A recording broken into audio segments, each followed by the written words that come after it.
If you would have told me 6 months ago that soon people would be treating toilet paper like gold, I'd have told you were crazy. Question, why did toilet paper become so important that people are literally hoarding all that they can?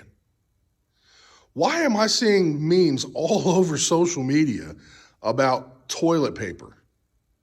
I saw one where a guy was trying to pay his bills with plies of toilet paper. Now, I've been to the grocery store several times over the last few weeks, and every time the toilet paper aisles are empty. Now, I don't know if that's because they can't get any in, or when they do, it just flies off the shelves. But I was actually able to find some the other day at a Dollar General, and I had an epiphany of sorts, and it was actually the inspiration for this message. Have you ever heard the saying, you don't know what you got until it's gone? I have never in my life been grateful for toilet paper until the other day when this became this. Now you're probably thinking, this is the first time I've ever heard a sermon about toilet paper. Well, I can assure you, this is the first time that I've ever used toilet paper in a sermon. But you know, it's interesting that God can reveal something to us through something as simple as toilet paper. Now, how many of us before COVID-19 actually took toilet paper for granted? How many of us over the last couple of weeks have expressed some gratitude when we were actually able to find some? I know my family and I, when I was brought some home, we were all grateful. I have never expressed gratitude for toilet paper. But it got me thinking, how many other things in our lives have we been taking for granted? How many things are we missing in our lives right now that we wish we had back, that we never really thought of, that we never were actually grateful for? How many of us are missing getting up and going to a job, or even having a job? How many of us right now are missing that paycheck? How many of us are missing gathering together with family and friends? I mean, think about how many of us took for granted that we could gather with the church. Maybe we're missing going to a restaurant and just being able to sit down and eat a meal. I mean, how many of us are missing going to the gym or going to the movies? I bet you a bunch of you are missing going to the beach. But how many of these things in our lives did we take for granted before COVID-19? How many of these things in our lives did we just assume would be there? I know that I've realized just how much I miss seeing the faces that sit in these seats every week. I didn't realize until this COVID-19 situation how much I actually took this for granted. But I've come to realize how much I really should be grateful for. And I want us to think about that for just a minute. That when this COVID-19 situation is over, what will we be grateful for? What will we be grateful to have back into our lives? Now let's talk for just a minute about why it is so important for us to express that gratitude. I think it's really important that we express our gratitude for the people and the things in our lives that we really value. I think the people that we really value, that we honestly might take for granted, I think it's important that we let them know how much we're grateful for them in our lives. I think they need to hear that. But I think it's just as important for us to express that gratitude for what that actually does in our lives. See, Paul, he wrote in 1 Thessalonians chapter 5, verses 16 through 18, he said, always be joyful, which, yes, in our current situation may seem hard. But he says, always be joyful. And then verse 17, he says, never stop praying. Now, Paul's not telling us to always be on our knees with our hands together and praying, but to stay in that mindset of communing and communicating with the Lord. Never stop praying. Never stop seeking that interaction with God. So be joyful. Continue to seek God. Continue to talk with him. Continue to engage in that relationship with the Lord.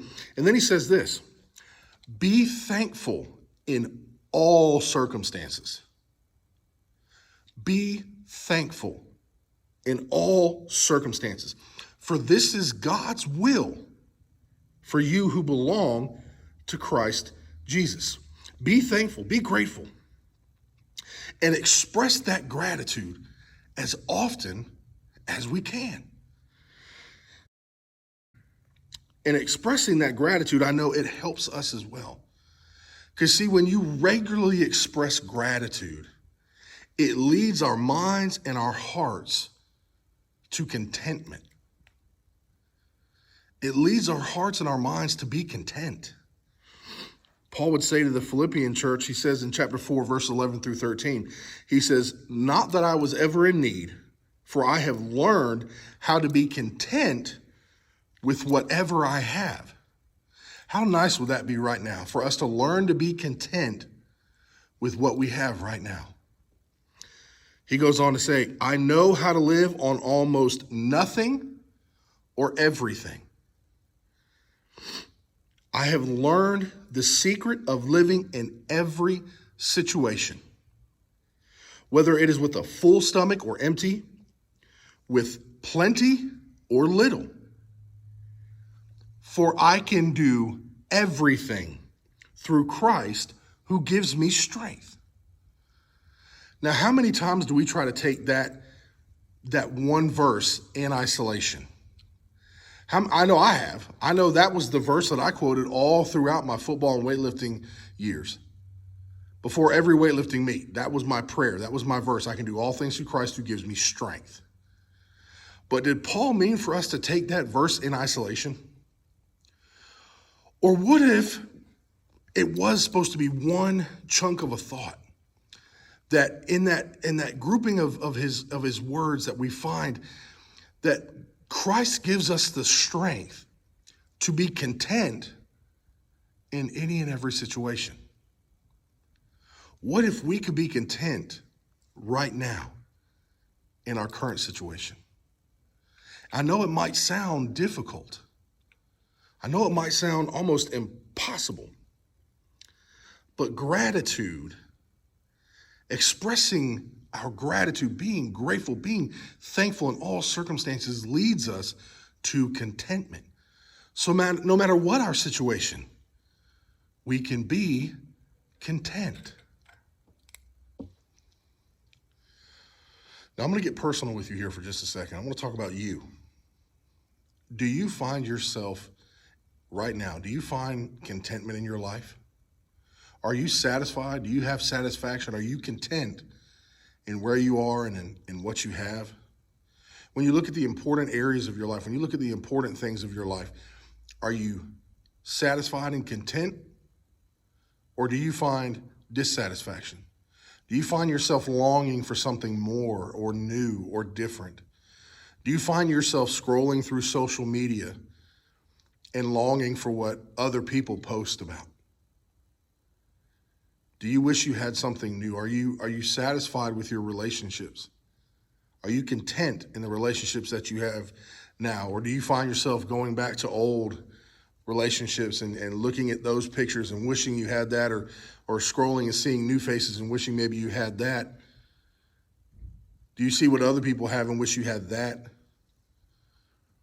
Do you find yourself content, or do you find yourself discontent? You see, Paul also said to Timothy, he said, yet true godliness with contentment is itself a great wealth. Godliness and contentment become a great wealth to us.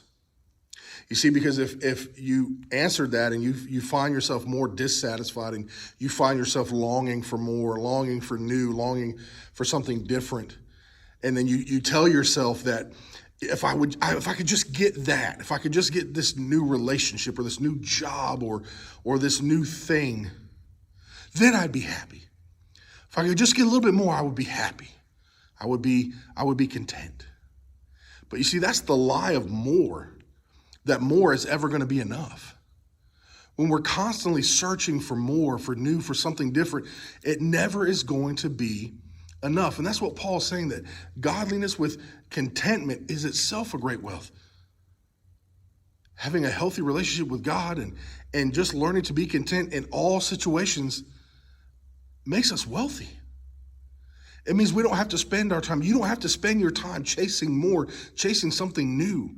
You can learn to just be grateful and be appreciative and feel joy and contentment with what you have now.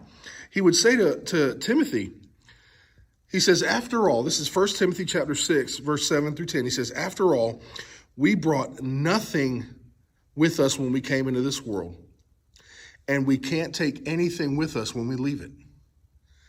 So if we have enough food and clothing, let us be content.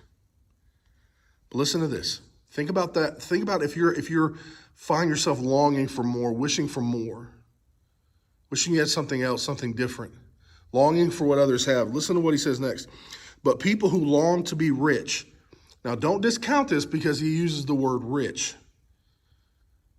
Okay, because maybe you want to be rich in relationships. You want to be rich in your job or in your stuff. You just, that more mentality. People who long to be rich fall into temptation and are trapped by many foolish and harmful desires. How many times has your desire and your longing for more pushed you to do things that you regretted later? Maybe you chose to go deeper in debt because you just knew that if you could get that, you would be happy. Maybe you compromised your marriage because you just thought, if I could just have this person, they would make me happy. If I could just have this person, if I could just be with them, they're my soulmate, they'll make me happy. I'll be content then. How many times have you ended up regretting decisions you made because you made those decisions because you were dissatisfied, because you were discontent? He continues on, he says, they are trapped by many foolish and harmful desires that plunge them into ruin and destruction. For the love of money is the root of all kinds of evil. And some people craving money have wandered from the true faith and pierced themselves with many sorrows. So let me ask you right now, which would you rather have? Would you rather have more or different or new? Or would you rather be content where you are right now? Would you rather have some satisfaction and contentment in your life? I can tell you the way that I believe you will find contentment in your life is to begin expressing gratitude for what you have. Do you tell the people in your life that you value? Do you tell them that you're grateful that they're there? Do you tell the people that matter to you most how much you appreciate them in your life? Do you express gratitude to God for the things that you have? Do you express any gratitude for the things in your life that you have? I mean, do you ever express any gratitude in your career, at work? I know that might seem hard for some of you. I know some of you right now, you probably think, man, I hate my job. Can't stand my boss. Can't stand my employees. But maybe you've learned in this season that you can be grateful to just have a job. You can be grateful that you have people to work with. And the way that we can develop that contentment in our lives is to regularly express that gratitude to those people that matter to most, to the things in our lives that we really value. Maybe it's just toilet paper.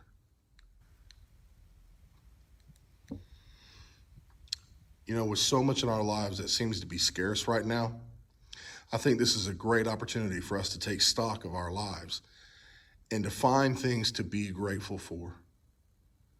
I know that I'll be grateful when I can look out into this room and see all those wonderful faces again.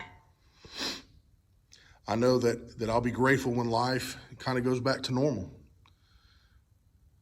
But I also know that I've learned that I can be grateful now.